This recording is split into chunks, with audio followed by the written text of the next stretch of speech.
अस्सलाम वालेकुम, मुलाकात में खुश आमदीद। मैं हूं बाबर शेख और आप देख रहे हैं इंस्पायर प्लस। मुलाकात में आज एक बहुत दिलचस्प मुलाकात आपसे करवाएंगे जो आपको सालों तक याद रहेगी। जी हाँ, मेरे साथ इस वक्त हैं पाकिस्तान के शेफ़्स के गुरु मोहम्मद ज़ुबैर ख़ान, जिनसे आज हम मिलेंगे, गपशप लगाएंगे और पूछेंगे कि कैसी गुज़र रही है और इन्होंने अभी तक क्या कुछ कर लिया है इस इंडस्ट्री के लिए। तो आइए इनसे मिलते हैं। अस्सलाम वालेकुम ज़ुबैर। वालेकुम अस्सलाम। कैसे मिजाज हैं? अल्लाह का शुक्र, आप ठीक ठाक, खुश हैं माशाल्लाह? First class, wonderful, no regrets. Oh wonderful.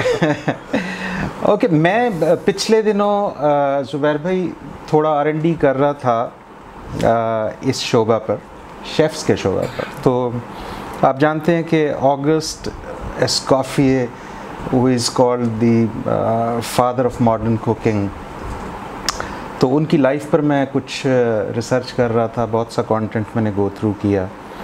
तो मैं देख रहा था कि वो उस ज़माने में पैदा हुए और उन्होंने इस कलनरी आर्ट्स के शोबा से अपने आप को मुंसलिक किया जब इसको कोई नहीं जानता था, बल्कि मॉडर्न कलनरी आर्ट की बुनियाद उन्होंने रखी। तो इसकी कोई ख़ास इज़्ज़त नहीं थी उस दौर में इस शोबा की, इस प्रोफेशन की। तो लेकिन वो आए और उन्होंने फिर obviously he was a genius, और उन्होंने आकर जो कुछ कर दिया वो आप जानते हैं, मुझसे बेहतर जानते हैं कि उन्होंने क्या कुछ किया। तो आगाज़ एस्कॉफिए के कुछ कंट्रीब्यूशन से ही करते हैं, तो ज़ाहिर है आपकी भी इंस्पिरेशन बहुत सी है उनके साथ। तो थोड़ा सा बताइएगा कि किस तरह, जैसे अभी आपने जिक्र किया कि मॉडर्न कुकिंग की बुनियाद ही उन्होंने रखी, तो कुछ थोड़ा इस पे would you like to shed some light on it? Basically वो फ्रेंच थे जी, और फ्रांस से उन्होंने शुरू किया। बिल्कुल। और फ्रांस में उस वक्त किंगडम थी, बादशाही थी, ठीक है, जिन दिनों में वो ये काम कर रहे थे। राइट। तो ज़ाहिर है कि रॉयल पार्टीज़ होती थी, रॉयल डिनर्स होते थे और बाकी चीज़ें वहाँ पे उस वक्त। और पूरी दुनिया में फ्रांस का एक फ़ैशन के लिहाज से, खाने के लिहाज से, आर्ट के लिहाज से फ्रांस बहुत ऊपर था उस वक्त। बिल्कुल। तो फूड भी उसमें से एक वो था। बिल्कुल। तो उन्होंने सोचा खाने तो रोज़ ही पेश होते हैं, तो क्यों ना इसको कोई जिद्दत दी जाए, कोई नया रंग दिया जाए, कोई इसकी गार्निशिंग बेहतर की जाए, कोई इसके जो इसका टेस्ट है उसको बेहतर किया जाए, इसके फ्लेवर बेहतर हों। तो उस पर उन्होंने काम शुरू किया। बिल्कुल ठीक। जो बेसिक चीज़ें उससे उन्होंने स्टार्ट लिया, और उसके बाद जैसे स्टॉक, व्हील स्टॉक बनाना तो व्हील से बनेगा, 2 नंबर काम नहीं होगा। ठीक। चिकन का स्टॉक व्हील में इस्तेमाल नहीं हो। ठीक। उसकी मिसाल मैं देता हूँ। अनफॉर्चुनेटली पाकिस्तान और इंडिया 2 वाहिद मुल्क हैं जहाँ खानों में पानी इस्तेमाल किया जाता है। ओके। पूरी दुनिया में जो कुकिंग है वो स्टॉक से ही होती है। ओके। सॉस की उन्होंने मिसाल दी, जैसे एक बहुत अच्छी तस्वीर हो या पेंटिंग हो, अगर उसका फ्रेम सही नहीं है तो वो पेंटिंग चाहे वो करोड़ों की हो तो वो ज़ीरो हो जाए। बिल्कुल ठीक। अगर उसका फ्रेम अच्छा है तो जो एक सैकड़ों की तस्वीर है वो लाखों की हो जाए। बिल्कुल ठीक। तो सॉस को उन्होंने तशबीह दी कि ये एक ऐसा फ्रेम है जो किसी भी डिश पे जब आप सॉस डालते हैं तो सॉस ऐसी होनी चाहिए कि वो लाखों की लगे या करोड़ों की लगे, या उसकी क्या बात कि देखते ही आपको खाने को दिल करे। बिल्कुल ठीक। तो मॉडर्न कुकरी है ना सर, वो that all belongs to him. Belongs to him, बिल्कुल ठीक है। ज़ुबैर भाई, आपको किसी ने रोका नहीं कि आप किधर जा रहे हैं? मैं जब आया इस फील्ड में तो मैं गुलबाग में रहते थे वाले साहब के साथ। अच्छा। तो FC कॉलेज में पढ़ते थे और हल्का बाब खासा वसी था। हाँ। तो जब उन्हें पता लगा कि यार ये तो चला गया है होटल इंडस्ट्री में, तो पहले तो उन्होंने पूछा क्या लगे हो। मैंने कहा यार मैं शेफ़ लगा। अच्छा, ठीक है। उसमें मेरे दोस्त थे जो यार गुलबाग में रहते थे, ज़्यादा वहीं के लोग थे जिनसे वहीं बचपन गुजरा और वहीं। बिल्कुल। तो उन्होंने फिर मिलना जुलना आस्ता आस्ता कम कर दिया। अच्छा। यानी ये इस चीज़ का आउटकम था कि आप शेफ़ बन गए? हाँ, और वो दोस्त जो कभी हम एक दूसरे से अलग ही नहीं होते थे। अच्छा। उन्होंने दिन रात साथ रहना। Very interesting. उन्होंने हमें ये तो खानसामा बन गया, तो अब इससे ज़रा दूर ही रहो तो बेहतर।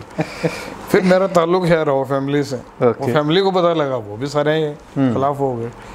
तो वो जिस बाबे से बात करें फैमिली में की है बैरों गए खानसामा होएगा, ठीक, इससे ज़्यादा और की हो सकना। उन्हें बिल्कुल नहीं पता था कि होटल होता क्या, अवेयरनेस भी नहीं, अवेयरनेस नहीं, होटल में कितने डिपार्टमेंट्स होते हैं। और उस वक्त जो था इंटरकॉन्टिनेंटल में चीज़ा बंदे आते थे, हर आदमी अंदर आ नहीं सकता। बिल्कुल ठीक है। अगर आपने मेरे नाइट क्लब में आना है तो आपने पूरे अपने लिबास में होना है। ठीक, तो elite of the town he, elite of the country आप कह लें, दाखिला ही नहीं होगा। एलीट ऑफ द कंट्री वही आती थी, कुर्ता शलवार ये वो, कुछ अलाउ नहीं था उससे। अच्छा, ये तो भुट्टो साहब की मेहरबानी से शुरू हुआ, अगर उससे पहले ये जब तक आप प्रॉपर ड्रेस में नहीं हो, you had to be formally dressed to enter into, बिल्कुल you have to, otherwise वो गेट से कह देंगे thank you very much, you can not enter the hotel. ठीक, तो मैं गुलबर्ग में रहता था। गुलबर्ग से जब मैं इंटरकॉन्टिनेंटल में गया, अब गुलबर्ग आपको पता है एक पॉश एरिया, बिल्कुल, वहाँ घर भी बड़े अच्छे हैं, वॉशरूम्स भी अच्छे होंगे, बेडरूम्स भी बड़े अच्छे होंगे, लेकिन जब इंटरकॉन्टिनेंटल में गए तो it was a different world all together. वो लगता था कहीं और आ गए। अच्छा। वहाँ पे सैनिटेशन, हाइजीन, कमरों का जो सफाई, क्लीननेस, आप जो चीज़ भी देखें, उनकी यूनिफॉर्म्स, और बंदे आर्मी एक्शन, बिल्कुल, वो जो आर्मी के रूल्स हैं वो समझ लें आप होटल के अंदर। बिल्कुल ठीक, कि आप यूँ से यूँ नहीं हो सकते अपने रूल्स। उसका मैं बताता हूँ आपको, मैं ट्रेनिंग पे था तो मैं मॉब मार रहा था लॉबी के अंदर, तो जो भी पीछे से आ रहा था मुड़ के सलाम करते हैं। तो मेरी वालदा आ रही थी, मुझे नहीं पता था, मैंने उनको सलाम किया। अच्छा, वालेकुम सलाम, ये क्या कर रहे हो? It's a part of my training. Okay, तो कनसुल्ला जी हम थे, वो वाकफ़ थे, हमारे फैमिली थे। मेरी वालदा गई, मेरे बेटे से क्या करवा रहे हैं? उन्होंने कहा भाई ये तो ट्रेनिंग का पार्ट, अभी तो WC में हाथ भी डालेगा। ठीक है, तो ये तो होगा, अगर करवानी है तो करवाएं, नहीं करवानी तो साथ ले जाएंगे। तो ये उस वक्त इतने सख्त वो थे। और मैं आपको बताऊं, जो पहला मेरे साथ हुआ कि जब हम ट्रेनिंग पे शुरू हुई, जिस दिन पहला दिन था, तो GM ने हमें लिया और ले गया अपना वहाँ पे, जहाँ पे हमारा एक कोल्ड रूम बना होता है जिसमें सारी गार्बेज जाती है। बिल्कुल ठीक, तो ड्रम वहाँ पे बंद हो गए, उस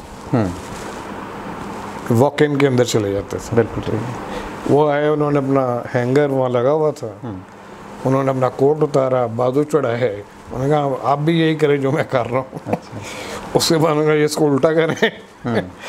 तो गार्बेज ड्रम को उल्टा किया, तो किसी में से एक चम्मच निकल आया, किसी में से कोई प्लेट निकल आया। उसने कहा इस तरह से हमारी क्रॉकरी या कटलरी गार्बेज के थ्रू बाहर जाती, तो ये भी चेक होनी होती। अच्छा।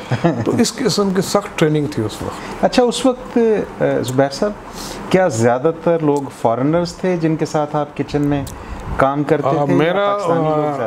मैंने 10 डिपार्टमेंट में ट्रेनिंग ली, जो होटल के 10 डिपार्टमेंट, ऑल डिपार्टमेंट्स। फाइनली मेरे से पूछा गया कि कहाँ जाना है, तो मैंने कहा मैंने किचन में जाना। It was your choice? It was my choice. अच्छा, तो किचन में वो शेफ्स थे, वो एक उनकी डोमेन थी, और टैगा शगा उनका कोई बंदा बढ़ नहीं सकता। जनरल मैनेजर भी बगैर बताया फ़ोन के अंदर नहीं आ सकता था, तो वो एक उसकी डोमेन थी जिसमें कोई पर नहीं मार सकता। वो बड़ा टैगा उस बंदे का, सैलरी भी बड़ी अच्छी, उसके बेनिफिट्स भी। फॉरेनर था? फॉरेनर से एक नहीं था। अच्छा, 5-6 थे उसमें। तो मैंने कहा नहीं, इस फील्ड में जाना चाहिए। तो जनरल मैनेजर ने जो मेरे से फाइनली पूछा अभी जाना कहाँ, मैंने कहा ये किचन में जाना। उन्होंने कहा मैं तुम्हें 3 दिन दे रहा हूँ, दोबारा सोच लो, तुम्हारा ताल्लुक है रॉ फैमिली से, तो सोच के मुझे बताओ। मैं तो डिसाइड कर लिया, तो 3 दिन के बाद मैंने कहा मैंने तो किचन में जाना। Okay, and you started. हाँ। अच्छा, मुझे ये बताएं कि एक बहुत बड़ा एजाज़ भी आपने हासिल किया इंटरकॉन्टिनेंटल में। You became the youngest executive chef in that system. How did it happen? ये कैसे हुआ? एक तो ये प्योर हार्ड वर्क, मतलब इसमें कोई दूसरी बात नहीं थी। 73 में मैं आया, 77 तक मेरी दोस्तियां बाहर ख़त्म, हर चीज़ ख़त्म। मेरा सिर्फ ताल्लुक ये था कि मैंने यहाँ आगे बढ़ना। तो दिन रात मैंने क्या थी उस वक्त आपकी? मैं जब इंटर हुआ तो आई वाज जस्ट 17। और एग्जीक्यूटिव शेफ कब बन गए?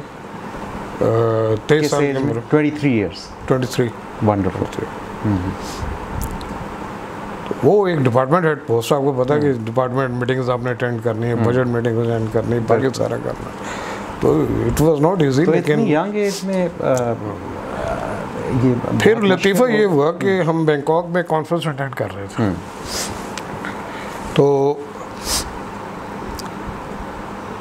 वो पूरे हमारे जो पैसिफिक एशिया डिवीजन से सारे शेफ्स और F&B मैनेजर उस वर्कशॉप में जाते थे। तो 5 मिनट हर एक को मिलते थे बोलने के, मुझे भी 5 मिनट मिले, मैं भी बोला जो भी बोलना था। तो उसके बाद कैन रूफ हमारे होते थे उस वक्त पैसिफिक एशिया के प्रेसिडेंट। ओके। उसके सेक्रेटरी को मुझे कॉल आई कि वो आपको बुला रहे हैं। तो मैंने अपने साथियों से पूछा मैं 5 मिनट में सही बोला? तो उन्होंने कहा नहीं, आई बकवास था सारा। आज फारिग हो गया, आज फारिग हो गया, आज और सीधा प्रेसिडेंट बुला रहा है। खैर उसने, उनके दफ्तर में मैं गया तो उसने वो इंटरेस्ट पे खड़े थे। ओके। तो उसने कहा mister Khan you are welcome to my office. तो मुझे थोड़ा सा हौसला हुआ, मैं कहने ठीक है कोई ना, हालात ठीक लग रहे हैं। ठीक लग रहा है। तो उस वक्त एक सेल्स के बंदे भी थे, उनसे मेरी, उनका नाम है आजम जमील। ओके। वो कह रहे थे सेल्स के लोग यूँ होते हैं, तो सेल्स के लोग यूँ होते हैं। मुझे $500 भी मिले और मैं बताया जा रहा हूँ कल। तो अच्छा। तो मैं गया, उन्होंने मुझे एक लिफाफा दे दिया कि आज से तुम कंफर्म एग्जीक्यूटिव शेफ हो इंटरकॉन्टिनेंटल लाहौर के, और 2 हफ्ते का ये बताया का स्टे है तुम्हारा, और $1000 है इसके अंदर। मैं गया उस सेल्स वाले के पास, मैंने कहा ये होता है शेफों का।